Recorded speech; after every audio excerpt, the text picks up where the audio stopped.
بسم اللہ الرحمن الرحیم۔ الحمدللہ رب العالمین والصلاة والسلام علی خاتم النبیین۔ رب جلیل نے جس طرح قرآن مجید فرقان حمید کے لفظ لفظ کی حرمت کی حفاظت فرمائی ہے، اسی طرح نبی محتشم صلی اللہ علیہ وسلم کے ہر قول، ہر فعل، ہر عمل، ہر ادا کی حفاظت فرمائی ہے۔ نبی کریم صلی اللہ علیہ وسلم کے اسوہ حسنہ کو بہترین نمونہ قرار دے کر اللہ تبارک تعالیٰ نے یہ ہدایت ہمیں عطا فرمائی ہے کہ نبی محتشم صلی اللہ علیہ وسلم کی زندگی کے ہر گوشے سے رہنمائی اور نور ملے گا۔ نبی کریم صلی اللہ علیہ وسلم کی خدمت میں حضرت انس رضی اللہ عنہ کی والدہ حضرت ام سلیم رضی اللہ عنہ نبی محتشم صلی اللہ علیہ وسلم کی خدمت میں حاضر ہوئیں اور عرض کی کہ میرا بیٹا انس آپ کا ادنا خادم ہے، اس کے حق میں دعا فرمائیں۔ تو نبی محتشم صلی اللہ علیہ وسلم نے ان کے لیے دعا فرمائی کہ اے اللہ، انس کی عمر میں برکت عطا فرمائیے، اور آپ نے جو نعمت انہیں عطا کی ہے اس میں برکت عطا فرمائیے، ان کی اولاد میں برکت عطا فرمائیے، اور ان کی رفاقت میرے ساتھ جنت میں بھی کر دیجیے۔ حضرت انس رضی اللہ عنہ کہتے ہیں کہ اللہ سبحانہ و تعالیٰ نے ان کی آل اولاد میں 100 بیٹے اور پوتے پوتیاں عطا فرمائے، اور نبی کریم صلی اللہ علیہ وسلم نے جو دعا میرے لیے اللہ تبارک تعالیٰ سے کی تھی وہ حرف بحرف پوری ہوئی۔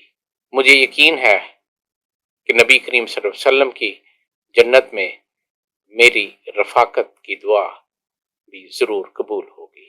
حضرت انس رضی اللہ عنہ سے تقریباً 2000 احادیث مروی ہیں، اور آپ کے بیٹے مالک بن انس نے 92 ہجری میں موطا امام مالک حدیث کی کتاب مرتب فرمائی۔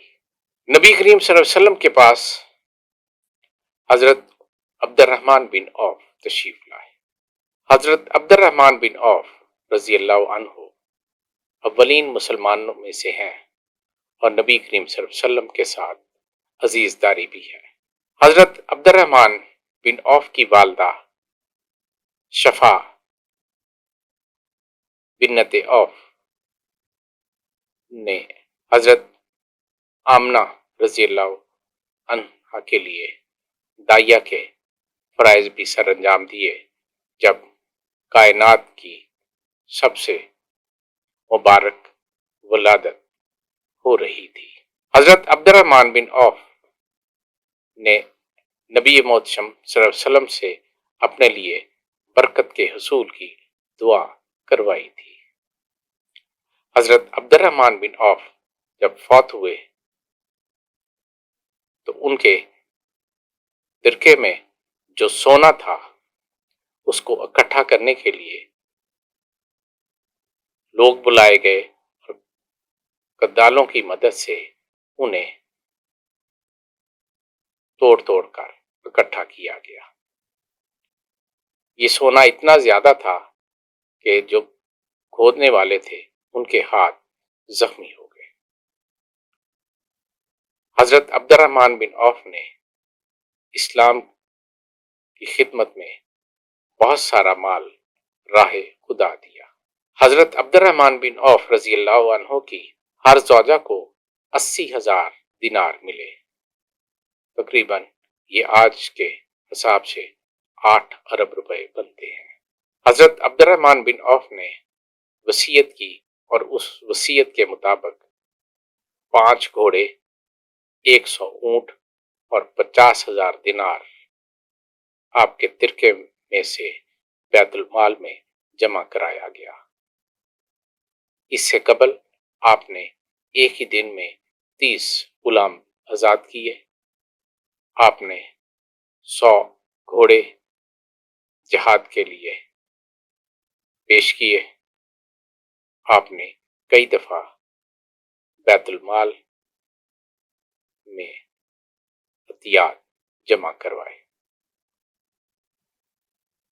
حضرت عروہ رضی اللہ عنہ کو نبی محترم صلی اللہ علیہ وسلم نے ایک دینار عطا فرمایا اور حکم دیا کہ ایک بکری خرید لائیں۔ انہوں نے ایک دینار میں 2 بکریاں خرید لی۔ ایک بکری کو 1 دینار میں فروخت کر دیا، اور نبی کریم صلی اللہ علیہ وسلم کے پاس جب تشریف لائے تو 1 بکری اور 1 دینار ان کے پاس موجود تھا۔ انہوں نے نبی محترم صلی اللہ علیہ وسلم کی خدمت میں پیش کر دیا۔ نبی محترم صلی اللہ علیہ وسلم نے ان کے لیے برکت کی دعا کی۔ حضرت عروہ تاجر تھے اور تجارت کیا کرتے تھے۔ ان کے بارے میں مشہور ہو گیا کہ وہ مٹی کو ہاتھ لگائیں تو وہ سونا بن جاتی ہے۔ نبی کریم صلی اللہ علیہ وسلم کی دعائیں اپنے اصحاب کے لیے اور اپنی امت کے لیے اللہ سبحانہ تعالیٰ نے کبھی رد نہیں فرمائی۔ وما توفیقی الا باللہ۔